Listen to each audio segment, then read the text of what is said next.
Resource খরচ করে, সরকারি টাকা পয়সা খরচা করে রাজনৈতিক দল তৈরি করা এবং একটা সেই কালচারটাও যদি অফিসিয়ালি কেউ ডিনাউন্স করেনি, তবে এটা একটা স্বাভাবিক জনমত যে সবাই জনগণের পয়সায় রাজনৈতিক দল হবে, এটা সবাই আরো সবাইকে সুযোগ দেওয়া উচিত। সরকারি গিয়ে যে সরকার প্রধান সেই করবেন, এটা স্বাভাবিকভাবে ন্যায়সঙ্গত বিষয় নয়।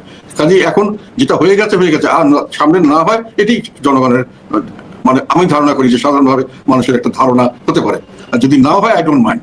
যদি সরকারি থেকে সরকারি দল করা হয়, আমার কোনো আপত্তি নেই। আমার আপত্তিটা হলো সরকার নির্বাচন নিরপেক্ষ দিতে পারবেন না, এবং এই সরকার যে তাদেরকে এখন থেকেই যে নির্বাচন করার জন্য বিভিন্ন সুযোগ সুবিধা দিচ্ছেন, একতরফাভাবে লেভেল প্লেইং ফিল্ডকে ব্যত্যয় করা হচ্ছে নানানভাবে। তাদেরকে তাদের জায়গায় টাকা পয়সা খরচা করা হচ্ছে, তাদের ইলেকশন এরিয়াতে নানা সুযোগ সুবিধা দেওয়ার কথা বলা হচ্ছে এখন থেকে, যেটা আমরা বলছি লেভেল প্লেইং ফিল্ডের জন্য এটা ঠিক নয়। জন্য সরকার পদত্যাগ করে বেশ কিছুদিন সময় দিতে হয়, যাতে করে এই এফেক্ট গুলো মানুষের চলে যায়। সরকারি পয়সা দিয়ে, ডোনেশন দিয়ে ভোট কেনার চেষ্টা, এগুলো না হয়, সেটা তাহলে লেভেল প্লেইং ফিল্ড হলে সত্যিকার অর্থে ভালো নির্বাচন হয়, সেই নির্বাচন জনগণের কাছে ভালো গ্রহণযোগ্যতা পায় এবং সবাই সমানভাবে এটাকে গ্রহণ করতে পারে।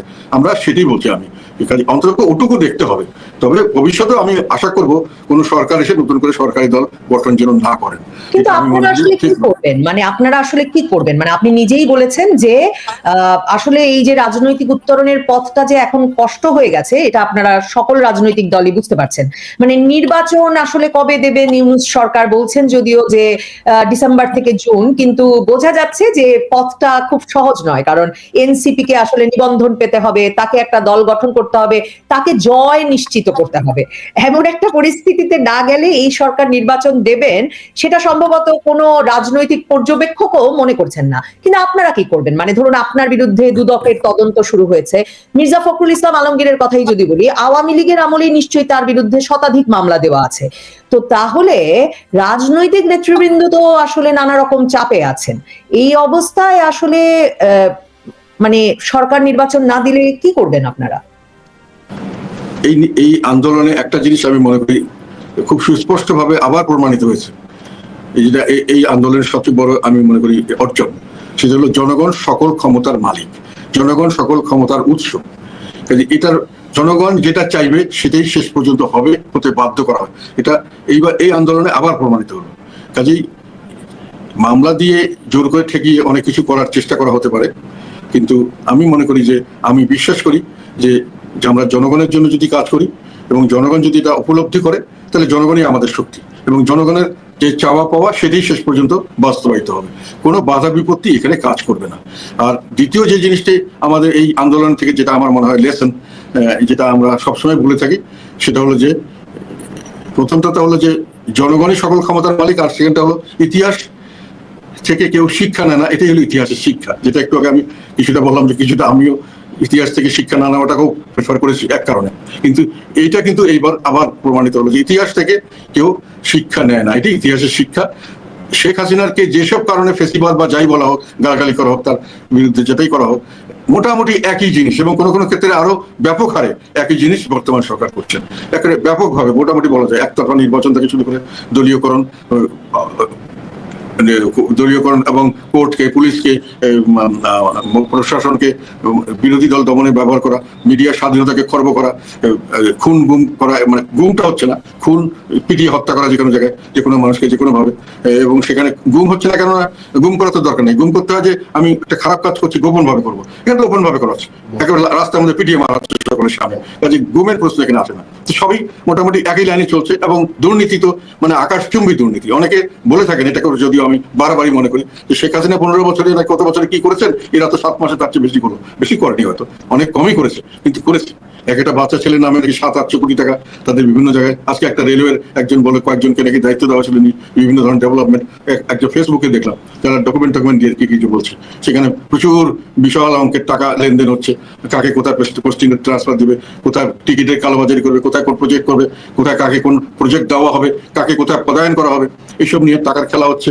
এবং অনেককে এখন আবার নতুন ভাবে যেটা আমরা বিভিন্ন ব্যবসায়ী থেকে শুনছি, তার ব্যবসা কেন্দ্রে হঠাৎ করে মব হামলা হবে কিনা, যেহেতু উনি দোষর বা কিছু, সবাই তো দোষর। তাদের কথাতে আমি একটা জিনিস বুঝে ফেলেছি, সেটা হলো যে ওই আমরা ছোটবেলায় যে একটা কথা অনেক সময় গ্রামে গঞ্জে বলতো যে তোমার এই গ্রামে ভালো মানুষ আছে বলে আছে কি আমি, আর কি আছে বলে আমার মামু, আর কি আছে, আর কেউ নাই। আমি আর মামু ছাড়া আর দেশে কোনো ভালো লোক নাই, সবাই দোষর বা দোষর বা সরাসরি কাজে সবাইকে ধমক দেওয়া যায় তুমি দোষর, তুমি তোমার বিজনেস করতে পারবে না। এখন তারা পয়সা দেয়, অনেক লোকে বাড়িতে বসবাস করছে, ব্যবসা বাণিজ্য করছে মানুষ মাসে ভাড়া দিয়ে, এবং একজনের কাছে না বিভিন্ন লোকের কাছে। কাজেই আমি মানে যেটা বলছি প্রথম বারংবার যে ফেসিবাদ যদি বলে থাকে শেখ হাসিনাকে, এটা নতুন টার্ম। আমি ফেসিবাদ কথাটা আমাদের দেশে আগে কোনো ইউজ হয়নি, এক কর্তৃত্ববাদ স্বৈরাচার এসব বলতাম আমরা। যাই হোক, ফেসিবাদটা শিখলাম নতুন। এই ফেসিবাদকে বাদ দিয়ে আমি যেটা আনলাম সেটা তো ফেসিবাদের চেয়ে ভালো কিছু নয়, এটা তো নব্য ফেসিবাদ। একটা জায়গায় দেখা যে না উনি এটা করতেন, আমরা এটা করছি না, সব বড় বড় কথা বলা হচ্ছে, কিন্তু টাকা পাচারের কথা ইত্যাদি সবই তো আমরা দেখছি।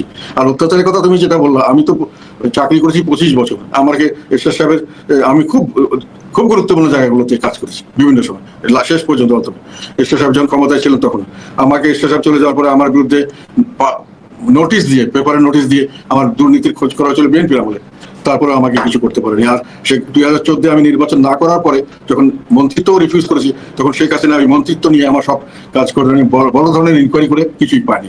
আমি এই প্রায় আমার বয়স অনেক হয়ে গেছে, যাই হোক এই 75 77 আমার নামে কোনো সময় সিভিল স্যুট একটা ছিল না। এই 2-3 মাসের মধ্যে একটা সুযোগ হয়েছিল যে এই আমাদের একটা অপোজিট পার্টি করেছে আমার ভাবির নাম দিয়ে, যাই হোক ওনারা একজন করেছিল যে আমি ইলিগাল ভাবে, ওইটা একটা সিভিল স্যুট আমি দখল করেছি, সিভিল স্যুট, ক্রিমিনাল স্যুট না। মানে আমি নিয়ম কানুন মেনে করিনি বা কিছু একটা এরকম, তাকে বের করে দিয়েছিলাম পার্টি থেকে। সেটা ছাড়া সিভিল স্যুটও ছিল না। এখন আমার নামে আমি ঠিক জানি না, হিসাব নেইনি, 10-12টা মামলা, খুনের মামলা ইত্যাদি বিভিন্ন মামলা, আবার একটা দুর্নীতির মামলা হলো। তো এগুলো আমি বিশ্বাস করি যে জনগণ এগুলো জানে বুঝে, এবং জনগণের জন্য আমি যদি কাজ করি জনগণ আমাকে রক্ষা করবে, জনগণই আমার রক্ষা কবচ, এবং জনগণই সকল ক্ষমতার মালিক, এটা বিশ্বাস করি আমি কাজ করছি। কাজে মামলা মোকদ্দমা দিয়ে অন্য কোনো ভাবে এই ফেসিবাদী কায়দায় আমাকে ঠেকানো যাবে না। গতবারও কিন্তু গত সরকারের আমলেও আমাকে ঠেকানো যায়নি।